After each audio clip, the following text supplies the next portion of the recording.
Peradaban manusia terus bergerak dari zaman ke zaman, melewati peristiwa demi peristiwa masa lalu, sekarang, dan masa depan.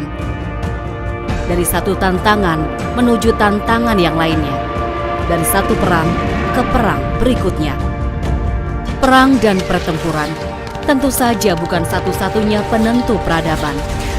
Akan tetapi, pertaruhan hidup dan mati di setiap peperangan adalah cermin sejarah yang tak lekang dikenang manusia.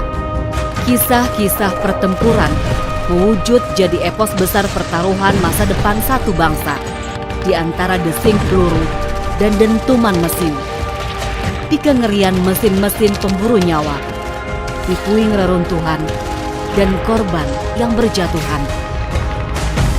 Di kancah revolusi yang demikian inilah bangsa Indonesia mewujudkan harapan yang telah diperjuangkan selama berabad-abad lamanya. Perjuangan untuk membebaskan diri dari penjajahan, harapan untuk menjadi bangsa yang merdeka dan berdaulat. Semua yang bangkit melewati rangkaian peristiwa demi peristiwa yang tak seorang pun ingin terulang. Sekian kepedihan dan tragedi tak terlupakan dalam sejarah negeri ini.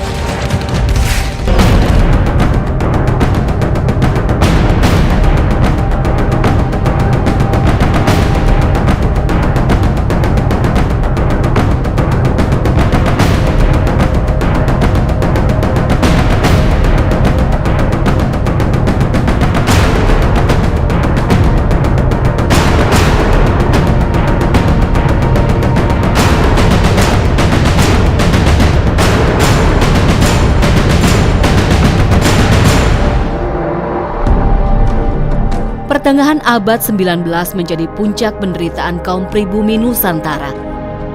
Pemerintah kolonial Hindia Belanda yang nyaris bangkrut karena Perang Jawa memaksakan sistem kultur stelsel atau tanam paksa. Pelaksanaan sistem tanam paksa membuat Pulau Jawa menjadi wilayah utama jarah rayah kerajaan Belanda di Nusantara. Kaum pribumi jadi budak yang harus terus bekerja mengolah tanah yang dirampas kaum pemodal. Perkebunan-perkebunan gula tersebar di mana-mana. Berbarengan dengan itu, komoditas lain diusahakan sesuai permintaan pasar. Salah satu wilayah penting perkebunan di masa Hindia Belanda ini adalah Pulau Jawa bagian timur. Gunung-gunung api di kawasan Tapal Kuda ini menyuburkan jutaan hektar lahan yang belum banyak dihuni penduduk seperti sekarang. Pemerintah Hindia Belanda bekerja sama dengan kaum kapital pemilik modal menjadikan wilayah Probolinggo, Besuki, Jember, Lumajang, Malang, sampai Blitar sebagai kawasan perkebunan. Mulai dari perkebunan kopi yang jadi emas hitam di masa itu, sampai kakao atau coklat yang dijuluki sebagai makanan para dewa.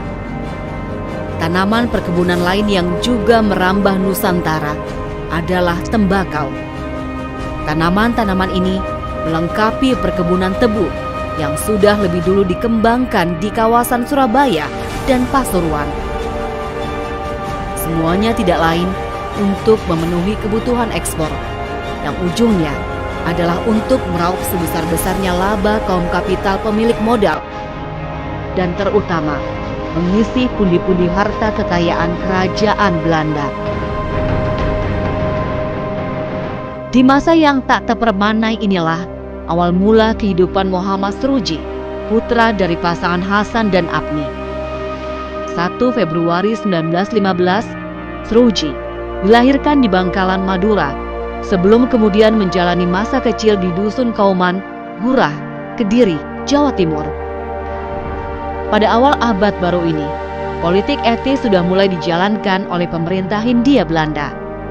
Akan tetapi, sebagaimana yang telah jelas tertera dalam catatan sejarah, politik balas budi ini nyatanya terus diselewengkan untuk kepentingan para pemilik modal. Sroedji yang berasal dari keluarga pedagang kesulitan untuk melanjutkan pendidikan ke tingkat lanjutan. Sekolah untuk anak-anak pribumi biasa hanya sekedar untuk melatih tenaga-tenaga administrasi dan birokrasi kelas rendah. Sementara, sekolah yang bermutu dan tingkat lanjut diperuntukkan khusus untuk anak-anak Eropa, anak-anak pejabat pemerintah, dan anak-anak dari golongan bangsawan.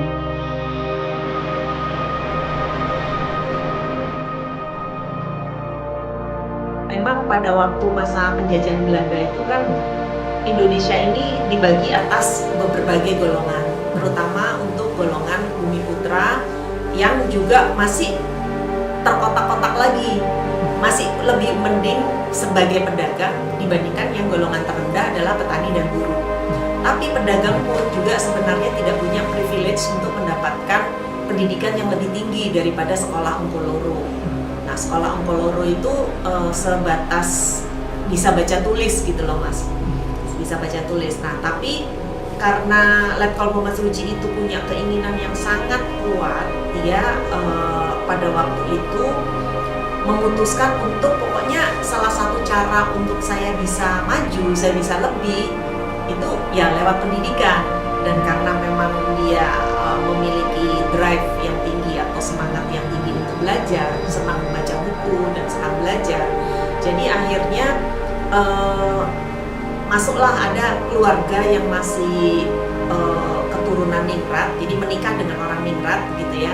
Kalau keluarga awalnya Pak Suci ini keluarga biasa, artinya masyarakat biasa, tapi terus menikah dengan keluarga ningrat yaitu Pusponegoro, yang akhirnya memberikan kesempatan untuk Pak Suci bisa tes masuk ke HIS atau Hollands Inlands School. Jadi untuk anak-anak pribumi tapi yang keturunan ningrat gitu.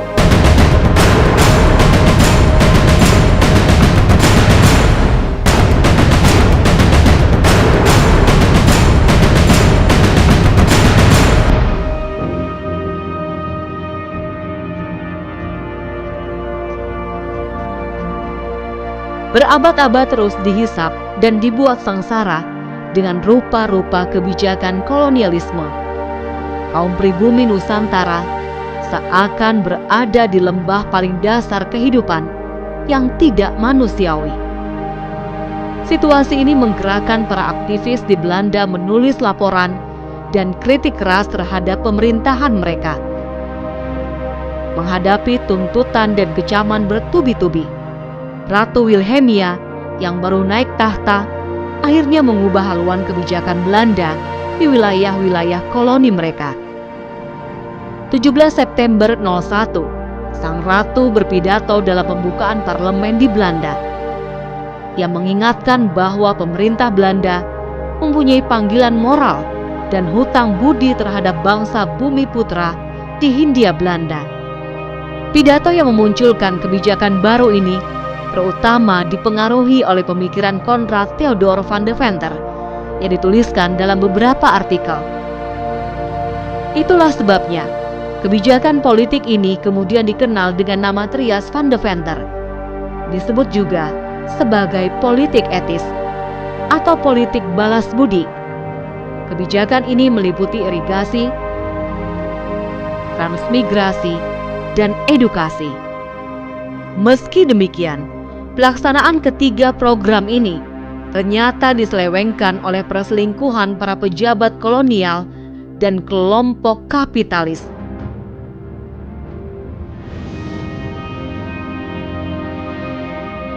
Dalam situasi semacam itu, kembali terbukti bahwa ilmu pengetahuanlah yang jadi roda penggerak peradaban. Dibukanya akses pendidikan bagi kaum pribumi ternyata menjadi pelita yang kelak kemudian menyalakan kebangkitan nasional rakyat Indonesia.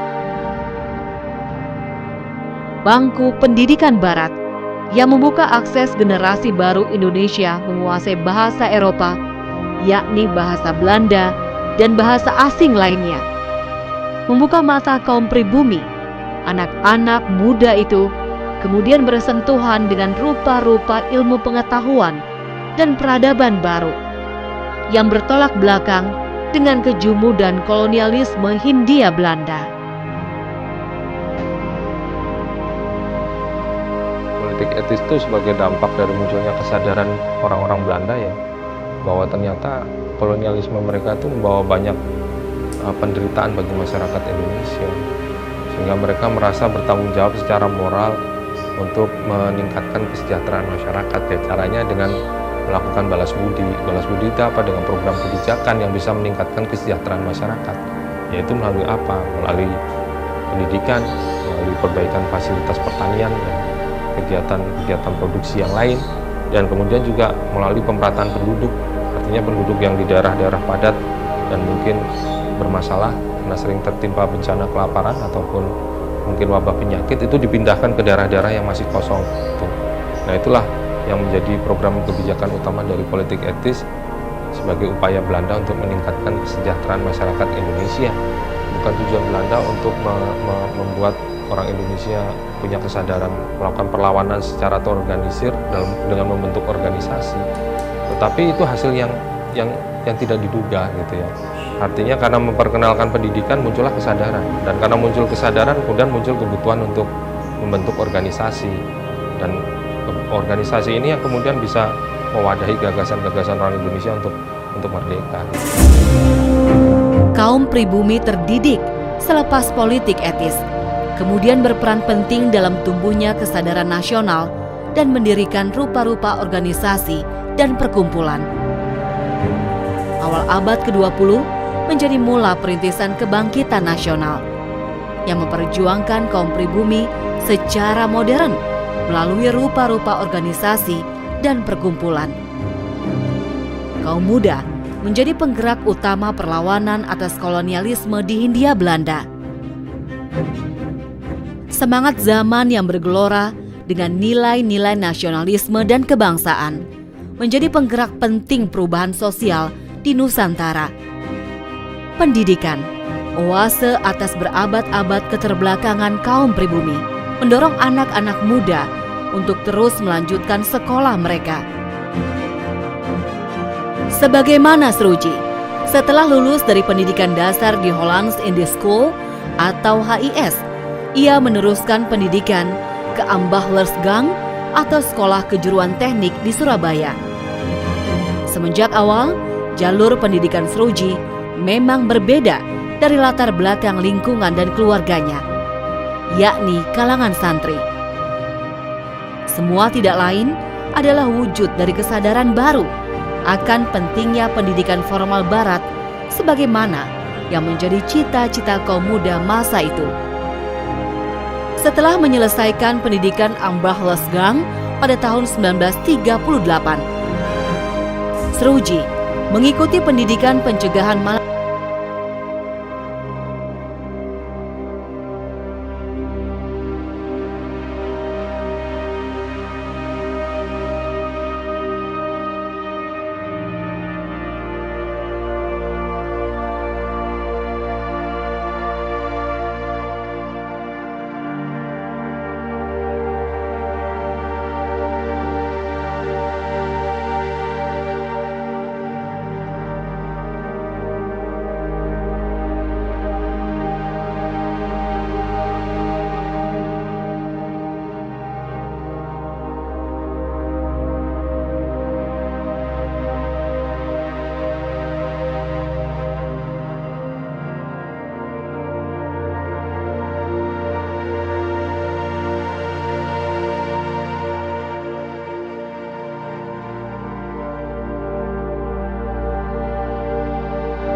terlambat melarikan diri. Akhirnya, pada 3 Maret 1942, Belanda pun menyerah tanpa syarat pada tentara Jepang. Runtuhnya Hindia Belanda menjadi puncak keberhasilan Jepang menguasai seluruh kawasan di Asia Tenggara. Jepang mewujudkan ambisinya untuk membangun Imperium Asia Timur Raya.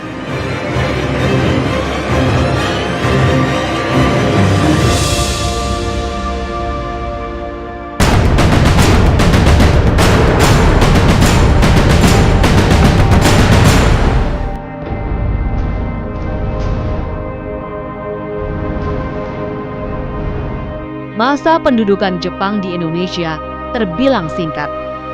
Jika dibandingkan Belanda yang menjajah Indonesia hampir 3,5 abad lamanya, Jepang menjajah Indonesia hanya dalam 3,5 tahun. Namun, pendudukan Dai Nippon di Indonesia secara dramatis mengubah tatanan sosial dan budaya yang ditinggalkan Belanda atas negeri ini. Imperialisme kaum Eropa yang selama berabad-abad menjajah Nusantara seketika berhenti. Demikian juga dengan rupa-rupa penindasan di seluruh lini kehidupan. Tak ada lagi pembagian kasta yang menempatkan kaum pribumi jadi paria. Lebih dari itu, sebagian masyarakat Jawa percaya kedatangan Jepang adalah perwujudan dari jangka Jayabaya yang meramalkan terwujudnya kemerdekaan.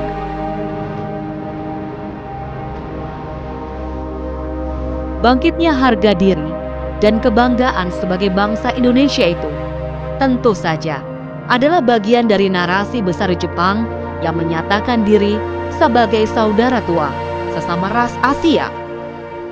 Kenyataannya, selama masa kekuasaannya di Indonesia, pemerintah militer Jepang berusaha memobilisasi seluruh sumber daya negeri ini, yakni mineral dan bahan mentah, hasil bumi berupa pangan dan sumber daya manusia. Kesemuanya tidak lain adalah untuk kepentingan perang Jepang. Berbagai organisasi dan gerakan rakyat dibentuk, mulai dari Senendan, Keibodan, Heiho, Romusha, dan lain sebagainya. Sampai akhirnya, tahun 1943, Angkatan Perang Jepang mulai berada pada posisi yang sulit dan berat. Di berbagai front pertempuran, mereka semakin terdesak oleh serangan sekutu. Satu demi satu, garis pertahanan Dai Nippon jatuh. Demikian juga dengan bala tentara mereka yang terus berkurang.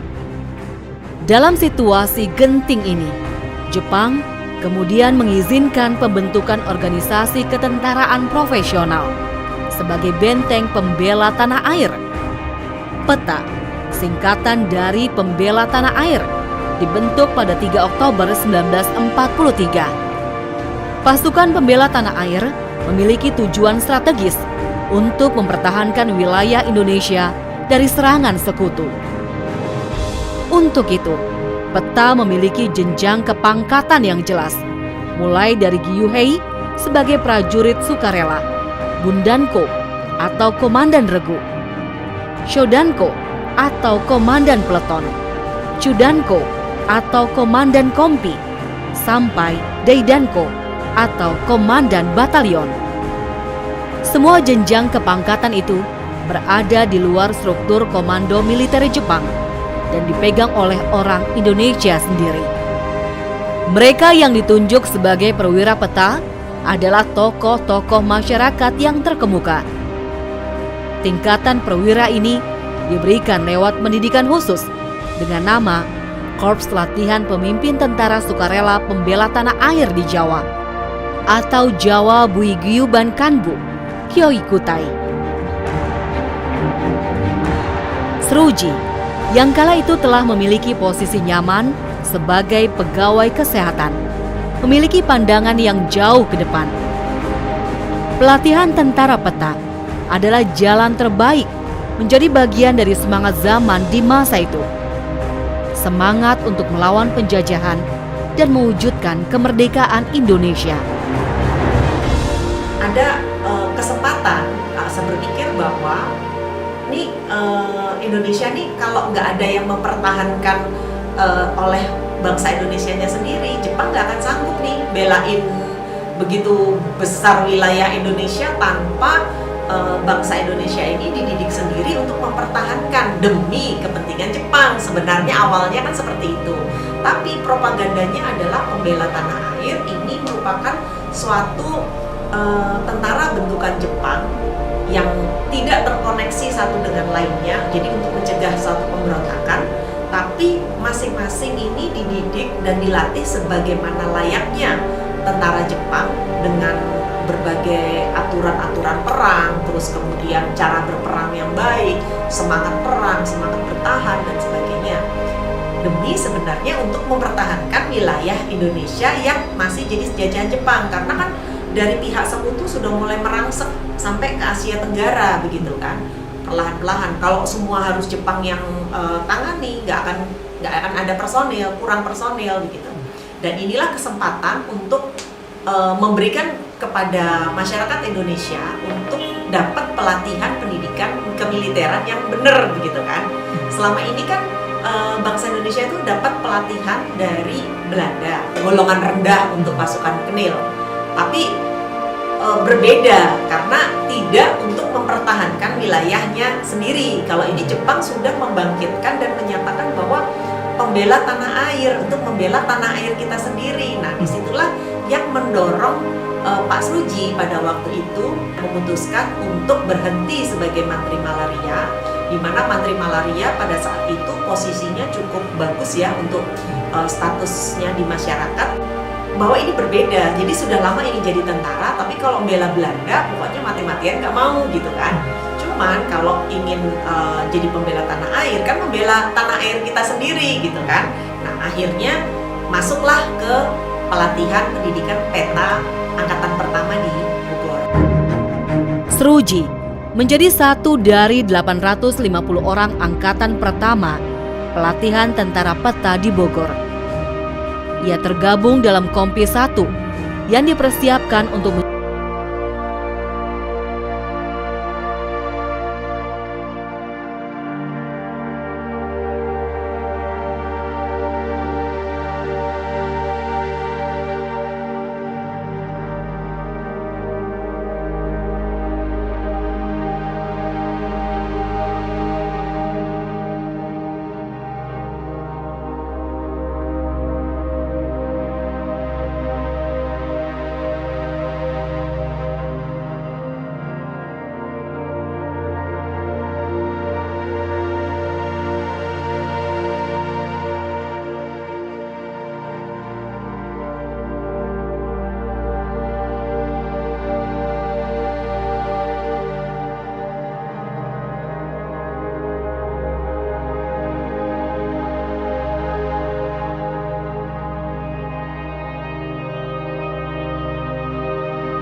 atau BKR.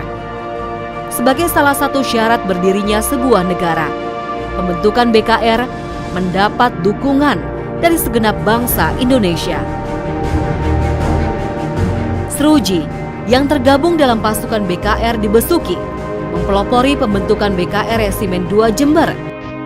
Jika semasa peta ia memiliki pangkat Cudanko, kini Sruji diserahi tanggung jawab sebagai Komandan Batalion 1 dengan pangkat resmi Mayor. Batalion 1 wilayah Jember Selatan ini disebut juga sebagai Batalion Alap-Alap dengan pusat operasional di Kencong. Pada tanggal 5 Oktober 1945, PKR berubah menjadi Tentara Keamanan Rakyat atau TKR.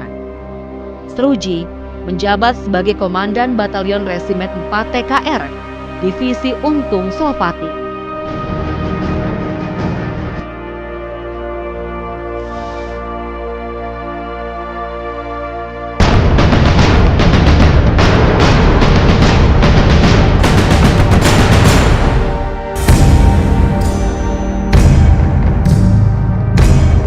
...25 Oktober 1945, Brigade 49 di bawah pimpinan Brigadir Jenderal Albertine Walter Schouten Malabi mendarat di Pelabuhan Tanjung Perak, Surabaya. Brigade ini merupakan bagian dari Divisi India Kedua di bawah pimpinan Jenderal D.C. Houghton. Mereka mendapat tugas melucuti tentara Jepang dan menyelamatkan tawanan sekutu. Kedatangan bala tentara yang diboncengi Nika Belanda ini memicu konflik besar di wilayah timur Pulau Jawa. Surabaya adalah kota pelabuhan yang menjadi pusat perdagangan di bagian timur Nusantara sejak masa Hindia Belanda. Sebagai kota pelabuhan terbesar, Surabaya menjadi incaran Nika Belanda untuk kembali menguasai Nusantara. Dan sekutu di bawah pimpinan Inggris terbawa dalam politik kolonialisme Belanda. Itulah sebabnya konflik-konflik bersenjata terus terjadi di Surabaya. Sampai akhirnya pertempuran besar terjadi pada 28 Oktober 1945. Kematian Malabi pada tanggal 31 Oktober 1945 menjadi pukulan keras bagi Inggris. Pasukan pemenang Perang Dunia Kedua ini tentu saja tidak bisa menerima kenyataan pahit yang mereka hadapi di Surabaya. Inggris marah besar, ultimatum diberikan, pasukan tempur dikerahkan besar-besaran. Rakyat Surabaya yang sudah berulang kali diuji kesabarannya menghadapi sekutu dan Belanda tak kalah naik darah. Ultimatum yang disebarkan Inggris seakan jadi minyak yang menambah berkobarnya api perlawanan.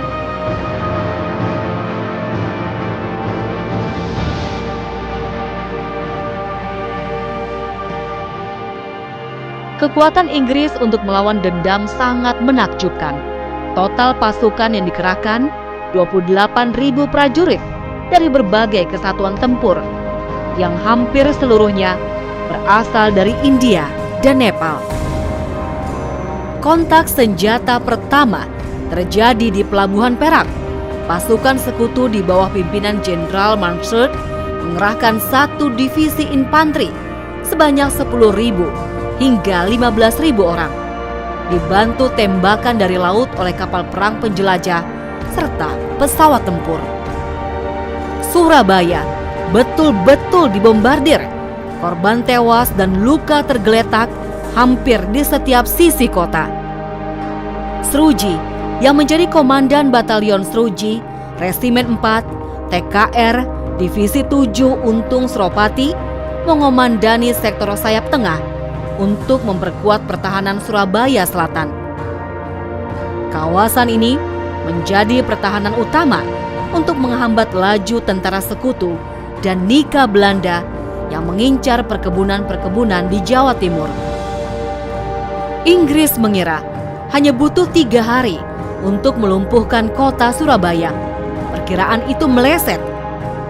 21 hari, pejuang-pejuang Surabaya memberi perlawanan kepada tentara sekutu Inggris yang memenangkan Perang Dunia Kedua. Sruji dan tentara Indonesia lainnya mundur untuk mempertahankan wilayah pedalaman dengan taktik pertempuran gerilya. Kawasan Besuki merupakan salah satu daerah penting yang diincar Belanda. Mereka mengincar penguasaan atas perkebunan-perkebunan besar dengan beragam komoditas ekonomi bernilai tinggi. Oh, itu tentu saja penting karena di Besuki itu bukan saja dia dekat dengan wilayah-wilayah pelabuhan ya pada saat itu ya. Tetapi juga di Besuki itu terdapat berbagai perkebunan dan pabrik-pabrik ya, pabrik-pabrik yang tentunya sangat signifikan buat kepentingan Belanda, dan itu perlu dijaga demi keberadaan mereka sendiri secara ekonomis gitu kan. Nah, ini yang menjadikan konsentrasi pasukan Belanda di Besuki itu sangat besar, 16.000 orang. Jadi di wilayah Jawa Timur sendiri secara keseluruhan kekuatan Belanda itu diperkuat oleh divisi A. Divisi A itu dipimpin oleh Mayor Jenderal Bay. Mayor Jenderal Bay membawahi beberapa brigade dan beberapa batalion gitu ya, dan itu menjadikan situasinya memang cukup menyusahkan sendiri buat pasukan kita. TKR bersama laskar bersenjata dan rakyat Indonesia gigih berjuang menahan serangan Nika Belanda. Pertempuran terus terjadi sebelum kemudian Inggris menjembatani jalur diplomasi antara pihak Indonesia dan Belanda. Diplomasi resmi pertama disepakati pada tanggal 15 November 1946 dan ditandatangani secara resmi pada tanggal 25 Maret 1947. Nyatanya, kesepakatan melalui jalur diplomasi tidak lebih hanya jeda semu perdamaian. Belanda tak bisa berlama-lama dalam status quo kekuasaan atas tanah koloninya. Mereka telah mengerahkan lebih dari 100.000 pasukan. Dibutuhkan biaya yang tidak sedikit di tengah kehancuran perekonomian Belanda pasca Perang Dunia Kedua. Belanda harus segera bisa menguasai komoditi-komoditi penting, terutama perkebunan gula di Jawa, karet di Sumatera, juga minyak bumi. Kalangan militer mereka telah membuat perhitungan. Kota-kota penting Republik dapat dikuasai dalam hitungan minggu dan 6 bulan untuk wilayah Republik secara keseluruhan.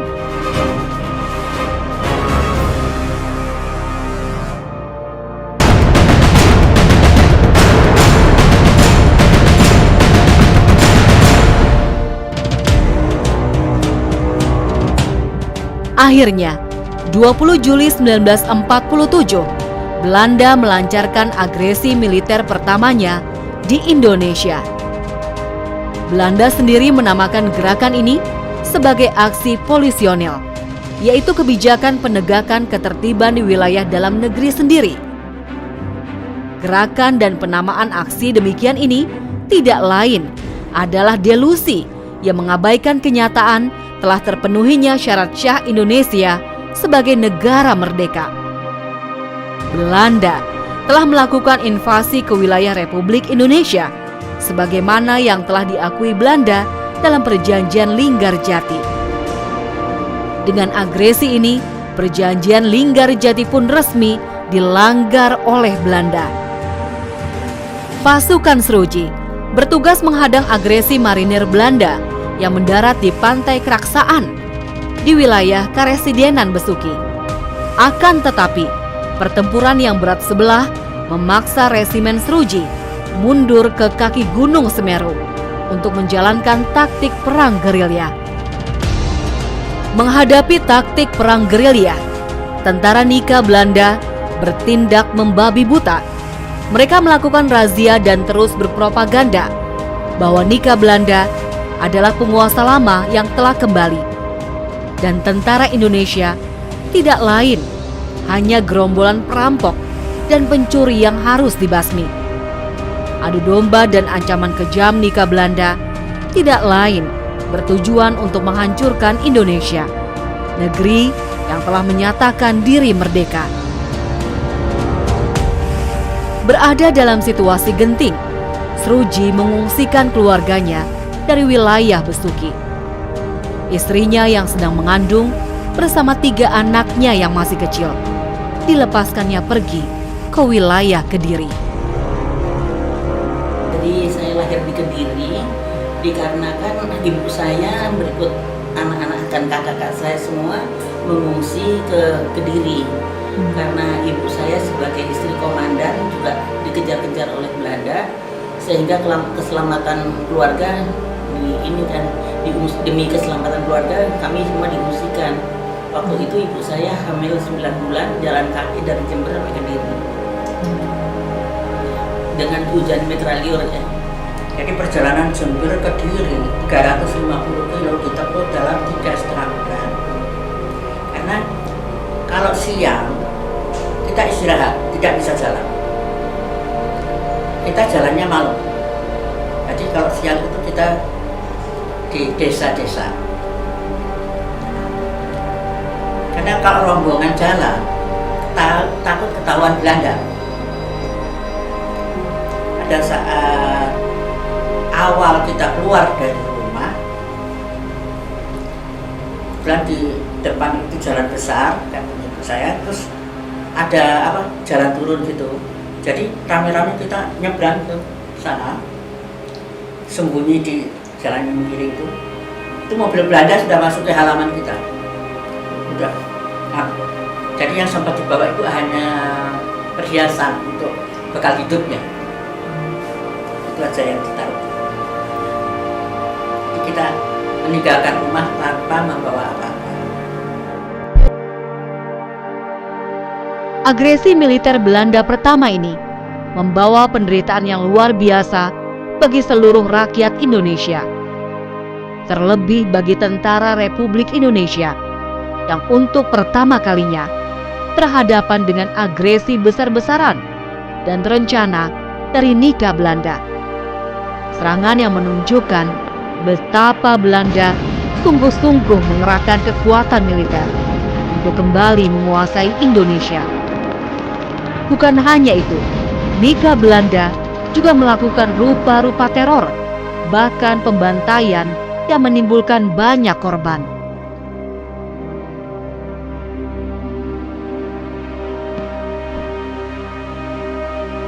Bahwa sesungguhnya penjajahan di atas dunia harus dihapuskan karena tidak sesuai dengan peri kemanusiaan dan peri keadilan.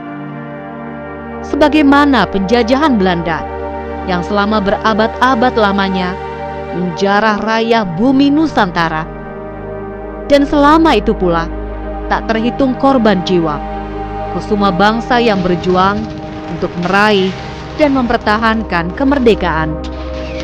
Pahlawan-pahlawan yang gugur di medan juang itu harus terus dikenangkan sebagai penanda betapa Indonesia hari ini dan masa depan telah melewati peristiwa-peristiwa penuh air mata dan darah. Perjuangan yang tak usai sudah untuk melindungi segenap bangsa dan seluruh tumpah darah Indonesia untuk mewujudkan kemerdekaan, perdamaian abadi, dan keadilan sosial bagi seluruh rakyat Indonesia.